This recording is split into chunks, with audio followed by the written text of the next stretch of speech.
नमस्कार दोस्तों, स्वागत है आप सभी के हिंदी स्टडी में। आशा करती हूँ आप सभी स्वस्थ होंगे और अच्छे से तैयारी कर रहे होंगे। आज हम ये जो उपन्यास के क्वेश्चन रह गए हैं, प्रीवियस ईयर क्वेश्चन कर रहे हैं, तो वो लास्ट मतलब वीडियो है ये, इसके तो क्वेश्चन हम कंप्लीट आज कर लेंगे जो प्रीवियस क्वेश्चन है। ठीक है, इसके बाद देखती हूँ क्या सही रहेगा, या तो भक्ति काल करेंगे या जैसे जीवनी विधा या कुछ मतलब छोटी विधाओं में से डाल दूँगी, क्योंकि उसमें से क्वेश्चन जरूर पूछे जाते हैं एक दो। ठीक है, अपना उसी का आगे करते चलेंगे। और आज आपके लिए एक बात बताना चाहूँगी आपसे, मतलब जो मेरे मतलब माइंड में आ रही थी कि जानते तो आप सभी हैं कि एक तो सबसे बड़ी बात है कि आपको समाज से थोड़ी सी दूरी बना के रखनी है, क्योंकि समाज अगर आप कामयाब नहीं हो तो उसकी मतलब एक सोचने की राय आपके बारे में अलग है, और कामयाब हो जाएंगे तो वो राय अलग हो जाती है। इसलिए थोड़ा सा बच के चलो, और अपना समय भी वहीं से निकलेगा तुम्हारा, बचाना उसे।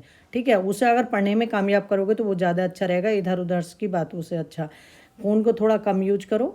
मैं ये ऐसा नहीं, बिना फ़ोन के तो काम चलेगा नहीं, लेकिन फालतू के इधर उधर के से तो टाइम इन्हीं चीज़ों से बचाना है हमें। ठीक है, और बाकी तो आप अपने में समझदार हैं। बस मेरा सबसे बड़ा मानना यही है, क्योंकि मुझे लगा है कि जो मैंने तैयारी की थी या जो मैं अभी भी करती हूँ, तो उसमें सबसे ज़्यादा मुझे जो फ़ायदा मिला है ना, तो समाज से थोड़ी दूरी बना के ही मिला है। क्योंकि जितने संबंधों में जितने तुम इन्वॉल्व होगे ना ज़बरदस्ती का, उसमें कुछ नहीं मिलना, कुछ भी 0% भी। ठीक है, कुछ दिन आदमी याद रखता है, करने के बाद सब भूल जाते हैं जब टाइम आता है। तो इसलिए अपनी लाइफ भी ख़राब कर लो कि अपना कैरियर तो बनाओ, इसलिए कैरियर बन जाएगा तो सब कुछ ठीक हो जाएगा। ठीक है, आज के लिए इतना ही। स्टार्ट करते हैं अपनी क्लास। और आप मेरे चैनल पर पहली बार आएँ तो चैनल को सब्सक्राइब कर लेना, बेल आइकन को क्लिक कर लेना, जिससे आने वाली वीडियो को नोटिफिकेशन अपने को मिल सके। आज का पहला क्वेश्चन है, मिलजुल मन उपन्यास की लेखिका है। तो मिलजुल मन उपन्यास की लेखिका कौन है? तो ये है ऑप्शन सी सही होगा इसमें, मृदुला गार। कौन है? मृदुला गार है जो मिलजुल मन उपन्यास की लेखिका है। मैं लेखिकाओं और लेखकों के बारे में जो इसमें आए हैं सभी के विस्तार से मैं बता चुकी हूँ कि किसके कौन कौन से उपन्यास हैं, कौन कौन से किस में क्या पूछा गया है। ठीक है, इसलिए इसकी प्लेलिस्ट भी मैंने बना दी है उपन्यास की। अगर आप क्रम से सब कुछ सुन लेंगे ना, तो उपन्यास के क्वेश्चन आपके बहुत अच्छे कंप्लीट हो जाएंगे। ठीक है, अब ये इनका एक बार एक क्वेश्चन पूछा गया था कि मृदुला गर्ग का जो है मैं और मैं, ये मतलब किसका उपन्यास है? मैं और मैं। ठीक है, तो ये किसका उपन्यास है? ये शायद उत्तराखंड असिस्टेंट प्रोफेसर में पूछा गया था कि मैं और मैं किसका उपन्यास है, तो ये मृदुला गर्ग का है। हजारी प्रसाद द्विवेदी का उपन्यास रामदास का पोथा में किस उपनिषद के सर्वाधिक स्थलों का प्रयोग है? तो हजारी प्रसाद द्विवेदी के उपन्यास रामदास के पोथे में किस उपनिषद के सर्वाधिक स्थलों का प्रयोग है? वो है छंदोग्य उपनिषद। इसमें तो आपने देखा होगा हजारी प्रसाद द्विवेदी से कितने क्वेश्चन बने उपन्यास में, TGT, PGT, KBS, NBS, GIC सभी में क्वेश्चन बने। क्या कौन सा उपन्यास इनका है? क्रम लगाने के लिए पूछ लिया, हर किस उपन्यास में क्या दे रखा है ये पूछ लिया। ठीक है, तो कितने क्वेश्चन तो हजारी प्रसाद द्विवेदी से बना है। तीसरी सत्ता उपन्यास के लेखक का क्या नाम है? तो तीसरी सत्ता उपन्यास के लेखक का क्या है नाम है? तो ये है ऑप्शन 1 गिरिराज किशोर, जो इनका पहला गिरमिटिया है गिरिराज किशोर का। निम्नलिखित में से कौन सा उपन्यास कमलेश्वर का नहीं है? तो इसमें से कौन सा उपन्यास कमलेश्वर का नहीं है? तो ऑप्शन इसमें सी है, जो कमलेश्वर का नहीं है। ये चौखट जो है ये किसका है? द्रोणवीर कोहली का है। द्रोणवीर कोहली। ठीक है, द्रोणवीर कोहली का है। और कमलेश्वर का मूल नाम क्या है? कमलेश्वर का मूल नाम पूछा गया था कैलाश सक्सेना। कैलाश सक्सेना। कमलेश्वर के और भी उपन्यास जो पूछे जाते हैं एग्जाम में, और कमलेश्वर का एक उपन्यास है कितने पाकिस्तान। तो कितने पाकिस्तान के लिए इन्हें साहित्य अकादमी पुरस्कार मिला था। और इनके उपन्यास और कौन कौन से हैं? एक तो है एक सड़क 57 गलियां है, एक है लौटे हुए मुसाफिर, समुद्र में सोया हुआ आदमी, तीसरा आदमी, वही बात, रेगिस्तान, सुबह दोपहर शाम। सुबह दोपहर शाम में क्या मतलब, इसमें एक पूछा गया था कि इसमें वर्णन क्या है। तो सुबह दोपहर शाम जो है ना, इसमें आज़ादी के पूर्व मतलब भारतीय गांवों का संघर्षपूर्ण चित्रण है इसमें। ठीक है, डाक बंगला, काली आंधी, कितने पाकिस्तानी, सब किसके हैं? कमलेश्वर के उपन्यास। परीक्षा गुरु उपन्यास का रचनाकाल माना जाता है। तो परीक्षा गुरु उपन्यास का रचनाकाल क्या माना जाता है? तो ऑप्शन इसमें बी सही होगा, 1882 ईस्वी। क्योंकि अगर परीक्षा गुरु को हिंदी का पहला उपन्यास कौन सा है? परीक्षा गुरु है। रामचंद्र शुक्ल ने हिंदी का पहला उपन्यास किसे माना? परीक्षा गुरु को माना है। और ये कितने प्रकरणों में है? तो ये 41 प्रकरणों में है। और क्वेश्चन एक बार बना था कि ये किस चीज़ में बता हुआ है? सर्गों में, उपसर्गों में, प्रकरणों में। ठीक है, तो ये प्रकरणों में बटा हुआ है, प्रकरणों में बटा हुआ है। ठीक है, और इसमें पात्र इसके पूछे जाते पीछे भी मैं बता चुकी हूँ एक्सप्लेन करके सारा अच्छे से। तो वो है मदन मोहन और ब्रज किशोर। ठीक है, ब्रज किशोर एक वकील हैं जो ईमानदार हैं। और इसके प्रकाशन वर्ष जैसे 1882 है ना, और इसमें आगे आ जाए जैसे कुछ में 82 लिखा हो, आगे ना हो, तो ये 25 नवंबर, आगे 25 नवंबर 1882 है इसका जो रचना काल है। अगर जैसे यहाँ 82 दे देते आगे कुछ डेट, तो नवंबर का भी ध्यान रखना, आगे ये भी पूछ सकते हैं कब का है। 25 नवंबर 1822 ईस्वी, 82 ईस्वी इसका काल। निम्न में से वृंदावन लाल वर्मा की रचना कौन सी है? तो वृंदावन लाल वर्मा की रचना कौन सी है इसमें से? तो ऑप्शन ए है गण कुंठार। तो ये वृंदावन लाल वर्मा की रचना है। इसमें साहित्य सहचर जो ना है, तो ये निबंध है हजारी प्रसाद द्विवेदी का, हजारी प्रसाद का निबंध है। और ये जो एक है साहित्य सीकर, साहित्य सीकर, तो साहित्य सीकर किसका है? ये महावीर प्रसाद द्विवेदी का निबंध है। दोनों का आया है एग्जाम में, कन्फ्यूजन बहुत करते हैं। महावीर प्रसाद का है। ठीक है, ये निबंध है। और सुनीता किसका है? सुनीता त्यागपात ये किसके हैं? जैनेन्द्र के हैं। और वरुण का बेटा किसका है? ये नागार्जुन का है। रूठी रानी उपन्यास के लेखक हैं। तो रूठी रानी उपन्यास के लेखक कौन है? तो ये है मुंशी प्रेमचंद हैं, रूठी रानी उपन्यास के लेखक जो हैं। और ये इनका कैसा उपन्यास है? ये एकमात्र ऐसा ऐतिहासिक उपन्यास है, ऐतिहासिक उपन्यास है। कैसा उपन्यास है? ऐतिहासिक उपन्यास है इनका। और इसमें अगर पूछे कहाँ का वर्णन है, तो इसमें वर्णन दे रखा है। एक मारवाड़ का राजा है मालदेव, मालदेव इसके जो पात्र हैं मालदेव हैं। और जो रानी रूठी रानी है उनका नाम है इमादे, इमादे। ठीक है, इन दोनों का वर्णन इसमें दे रखा है। आगे देखते हैं। एक तो मेरे साथ सबसे बड़ी समस्या क्या, थोड़ा टेक्नोलॉजी में मैं कमज़ोर हूँ। एक तो ये आईपैड भी लिया मैंने इसीलिए कि थोड़ा अच्छे से आपको बता सकूँ, क्योंकि पहले मोबाइल से बना रही थी तो मुझे नहीं अच्छा लग रहा था, तो मैंने सोचा थोड़ा अच्छे से बनाऊँ। लेकिन इसमें भी कुछ चीज़ें मुझे अभी भी समझ में नहीं आ रही, इसलिए थोड़ा सा मुझे परेशानी हो जाती है कभी कभी बनाने में, मतलब वीडियो और काम करने में। और सबसे बड़ी बात क्या है यूट्यूब पे वीडियो बनाने में, कि सामने कोई होता तो है नहीं, बस बोलते रहो, तो पता नहीं ऐसा लगता है कि किससे बोल रहे हैं, बोले जा रहे हैं। ठीक है, तो एक सबसे बड़ी समस्या मेरे साथ ये भी है। ठीक है, सामने अगर कोई हो ना तो तब ज़्यादा अच्छे से होता है। तो 174 का आंसर क्या है? रामचंद्र शुक्ल ने पहला मौलिक उपन्यास किसे माना है? परीक्षा गुरु को माना है। परीक्षा गुरु उपन्यास से कितने सारे क्वेश्चन इसमें आए हैं, इसे अच्छे से देख लेना। इसलिए मैला आंचल का प्रकाशन वर्ष कब हुआ है? तो मैला आंचल से भी कितने क्वेश्चन बने हैं? तो इसका प्रकाशन वर्ष क्या है? यह है 1954 ईस्वी। ऑप्शन बी सही है इसमें।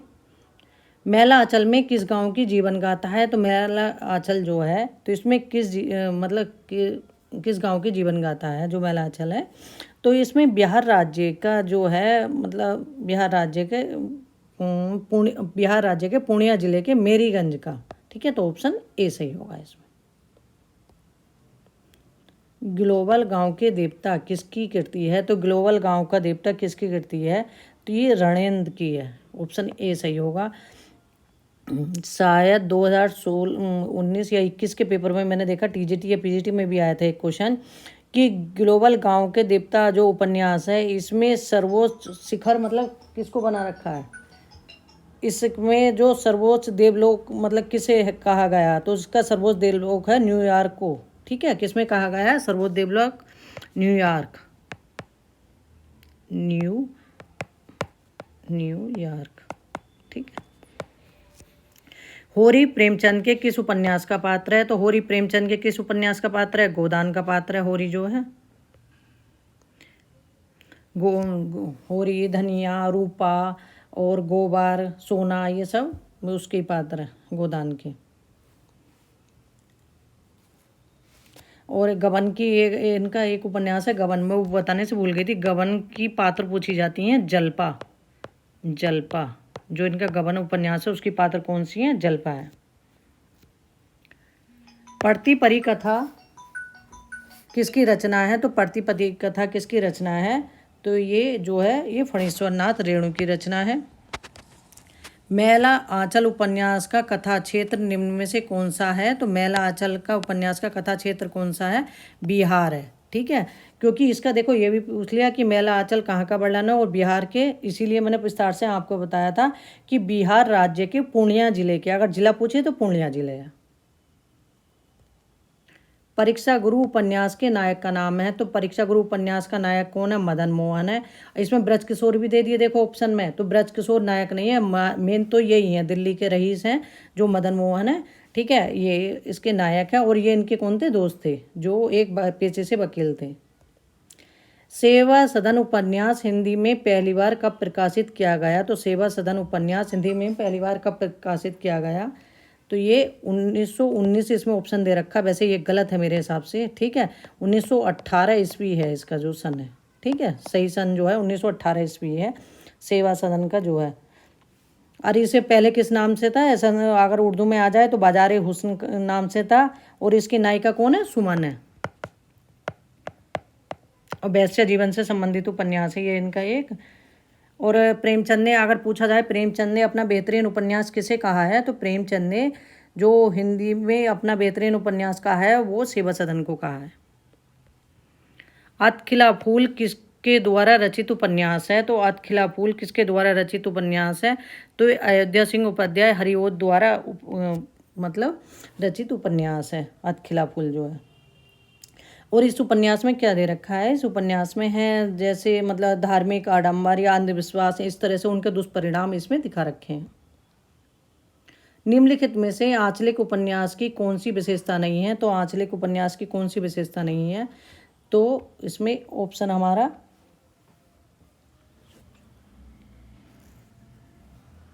इसमें ऑप्शन हमारा ए सही होगा। ठीक है, क्योंकि इसमें स्वाधीनता आंदोलन का चित्रण नहीं है, आंचलिक लोक जीवन एवं रीति रिवाजों का चित्रण है, आंचलिक जनजीवन का चित्रण है, आंचलिक भाषा का प्रयोग है। ठीक है, क्षेत्र विशेष को लेकर ये आंचलिक उपन्यास लिखे जाते हैं किसी।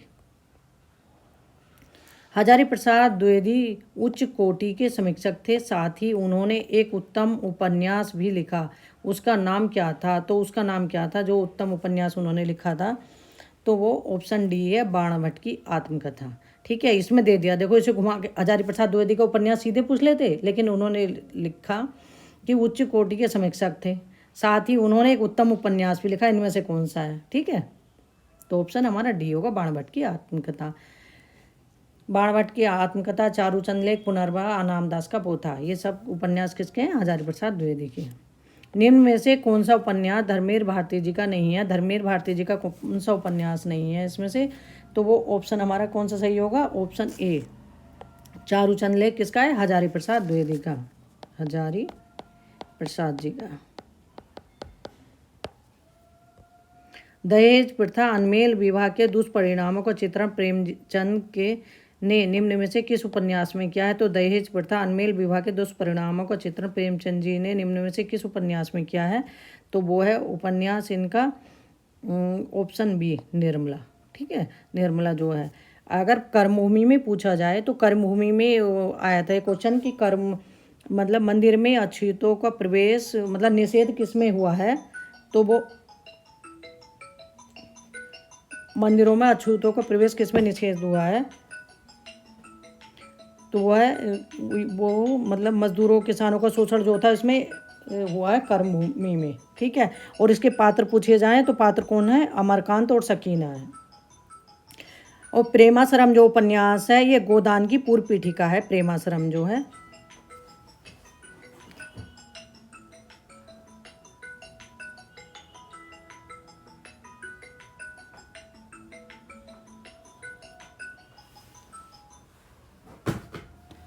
आगे देखते हैं, सूर्यकांत त्रिपाठी निराला के उपन्यास का प्रकाशन की दृष्टि से सही कालक्रम पहचानिए। तो सूर्यकांत त्रिपाठी निराला के जो उपन्यास है उनके प्रकाशन की दृष्टि से सही कालक्रम है, तो वो है कौन सा?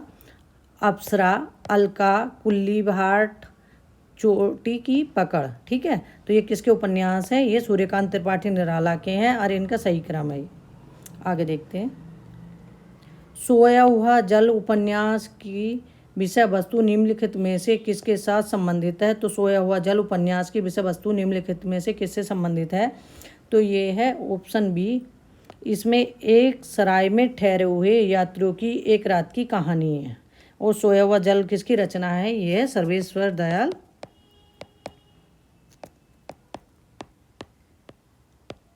सक्सेना की। ठीक है, सर्वेश्वर दयाल सक्सेना की रचना है। सर्वेश्वर दयाल सक्सेना के और भी उपन्यास हैं जो पूछे जाते हैं। एक तो है पागल कुत्तों का मसीहा, सूने, चौखट, अंधेरे पर अंधेरा, उड़ते हुए रंग। ठीक है, ये सब किसके उपन्यास हैं? ये हैं सर्वेश्वर दयाल सक्सेना के। चंदर, सुधा और पम्मी धर्मवीर भारती के किस उपन्यास के पात्र हैं? तो चंदर, सुधा और पम्मी धर्मवीर भारती के किस उपन्यास के पात्र हैं? तो वो है उपन्यास गुनाहों का देवता, धर्मवीर भारती का उपन्यास है। निम्न उपन्यासों में से कौन सा उपन्यास फणीश्वर नाथ रेणु का नहीं है? तो इसमें से कौन सा उपन्यास है जो फणीश्वर नाथ रेणु का नहीं है? गढ़कुंठार, ये किसका है? वृंदावन लाल वर्मा का है। वृंदावन लाल वर्मा का है। ठीक है। मैला आंचल उपन्यास में कहाँ का चित्रण है? तो मैला आंचल उपन्यास में कहाँ का चित्रण है? मैरीगंज का है। शेखर एक जीवनी के शेखर का चरित्र मूलतः किस प्रकार का है? शेखर एक जीवनी जो उपन्यास है किसका है? आज्ञे का है। और उसमें शेखर का चरित्र मूलतः किस प्रकार का है? तो शेखर का चरित्र जो है वो विद्रोही है। गांधी जी के दक्षिण अफ्रीका जीवन पर आधारित उपन्यास का क्या नाम है? तो गांधी जी के दक्षिण अफ्रीका जीवन पर आधारित उपन्यास का नाम है पहला गिरमिटिया, गिरिराज किशोर जी का है। उषा प्रेमंदा के उपन्यास 55 खंबे लाल दीवारें की नायिका कौन है? तो उषा प्रेमंदा के उपन्यास 55 खंबे लाल दीवारें की नायिका कौन है? तो इसमें ऑप्शन हमारा सी सही होगा, सुषमा।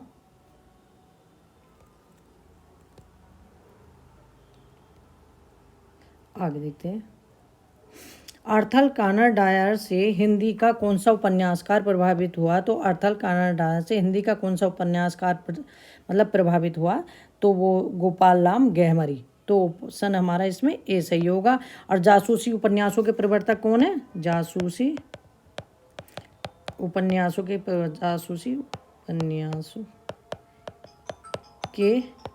प्रवर्तक। ठीक है, जासूसी उपन्यासों के प्रवर्तक हैं ये।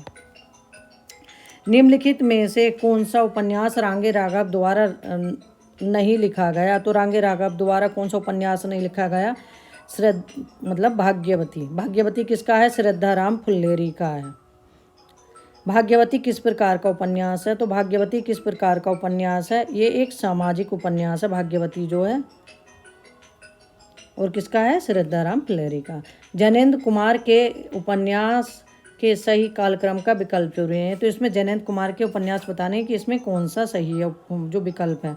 तो वो ऑप्शन डी सही होगा, परख, सुनीता, त्यागपत्र और कल्याणी।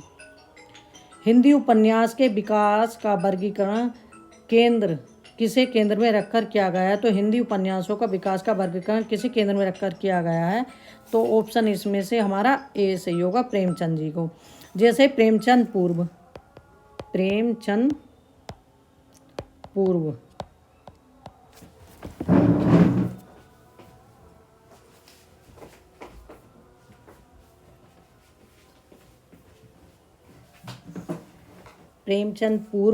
प्रेमचंद योगीन,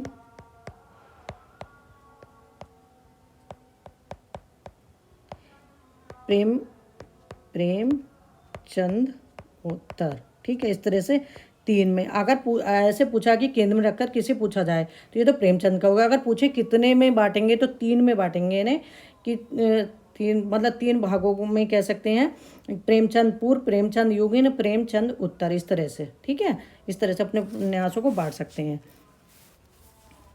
अगर उपन्यास से एक क्वेश्चन बना था कि उपन्यास कैसी रचना है, तो उपन्यास ऐसी रचना है जो सामाजिक जीवन के अत्यंत निकट है। सामाजिक जीवन के अत्यंत निकट कौन सी रचना है? उसमें कहानी, उपन्यास सब दे रखे थे। तो उसमें यह जो उपन्यास है सामाजिक जीवन के अत्यंत निकट है। ठीक है। अब एक क्वेश्चन और बना था इसमें कि हाँ, यथार्थवादी उपन्यासों में किस प्रकार की दृष्टि रही है? तो यथार्थवादी उपन्यासों में किस प्रकार की दृष्टि रही है? वो रही है यथार्थवादी उपन्यास में किस प्रकार की दृष्टि रही है? तो वो ये है वस्तु केंद्रित रही है। ठीक है, अब ये क्वेश्चन तो हमारे कंप्लीट हो गए। कुछ जानकारी आपको बता दूं, जैसे ये अब वो अच्छे से देख लेना। आंचलिक उपन्यासकार कौन से हैं, एक बार मैं रिवीजन करा देती हूँ लास्ट में। आंचलिक उपन्यासकार हैं रेणु हैं, नागार्जुन है, शैलेश मटियानी है, रामदास मिश्र हैं, हिमांशु श्रीवास्तव और राही मासूम रजा हैं। ये आंचलिक उपन्यासकार हैं। प्रगतिवादी उपन्यासकार कौन से हैं? यशपाल हैं, रांगे राघव हैं, अमृत राय हैं, राहुल सांकृत्यायन हैं, जगदीश चंद्र हैं। ऐतिहासिक उपन्यासकारों में आते हैं वृंदावन लाल वर्मा हैं, हजारी प्रसाद द्विवेदी हैं, वीरेंद्र कुमार जैन हैं, शरद पगारे हैं। ये ऐतिहासिक उपन्यासकार हैं। और व्यक्तिवादी उपन्यासकार कौन से हैं? भगवती चरण वर्मा है, लक्ष्मी नारायण लाल है। सामाजिक उपन्यासकारों में कौन कौन से आते हैं? तो वो आते हैं विष्णु प्रभाकर, उदय शंकर भट्ट, उपेंद्र नाथ हंस, अमृतलाल नागर, भीष्म साहनी और अमरकांत। ये सामाजिक यथार्थवादी उपन्यासकार हैं। मनोविश्लेषणवादी उपन्यासकार कौन से हैं? जैनेन्द्र, इलाचंद जोशी, अज्ञे और देवराज। ये मनोविश्लेषणवादी उपन्यासकार हैं। मेरे इन्हें बताने का मतलब सिर्फ यही है, क्योंकि ये ऑप्शन में देखे पूछ लेते हैं कि इसमें कौन से प्रगतिवादी उपन्यासकार हैं, कौन से मनोविश्लेषणवादी उपन्यासकार हैं, तो इसलिए इन्हें अच्छे से एक बार जरूर देख लेना। ठीक है, उपन्यास के अपने क्वेश्चन जो प्रीवियस ईयर क्वेश्चन है वो कंप्लीट हो गए। आगे के क्रम में अपना और क्वेश्चन करेंगे जैसे है। अब देखते हैं कौन से, या तो भक्ति काल के करेंगे या आप बताना कमेंट करके कि कौन से क्वेश्चन मैं पहले करवाऊँ। ठीक है, बस अब प्रैक्टिस जरूर करती रहो। जो भी क्वेश्चन है उन्हें लगातार लगे रहो, क्वेश्चन जरूर करना। केवल थ्योरी अगर एक दिन किसी ने टाइम नहीं मिलता किसी वजह से ना, तो थ्योरी भले ही ना पढ़ना, लेकिन क्वेश्चन जरूर करना। ठीक है, आज के लिए इतना ही। मिलते हैं अगली वीडियो में, तब तक के लिए धन्यवाद।